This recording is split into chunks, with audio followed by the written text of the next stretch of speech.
մարդիկ հասարակ բան, դա բողոքի ակցիա չէ, ուղղակի իրենց ձենն էին բարձրացրել, վերջապես 5 տարի լռացան, ինչի մեր տղերքից, ինչի մեր երեխեքից որևէ լուր չկա։ Այ մարդ, եթե չկա, թող ասենք, գիտեք ինչ, այդ տղերքը չեն գալու, ինչ ներեք տղերք, ասելիքը սա է։ Հետո էլ Ստեփանյանը, չեմ անում, ֆիքսել եք, թե չէ այդ մարդուն Բարոյա հոգեբանական գծով ԲՆ-ի նախարարի տեղակալը։ Ասում է, եթե 18 թվից մինչև 18 թիվը, կամ 18 թվից հետո,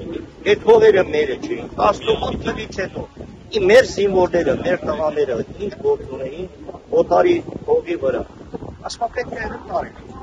Պատկերացնում եք ինչ չեմ անում ուղղակի, այս անտարբերությունը, այս արհամարական վերաբերմունքը, Արսենիկ Ալալավորը բոլորիս համար են սպասել, ամենաակտիվ, այն դուզու խոսացող, ճիշտը խոսացող հերոսի հարազատներից կամ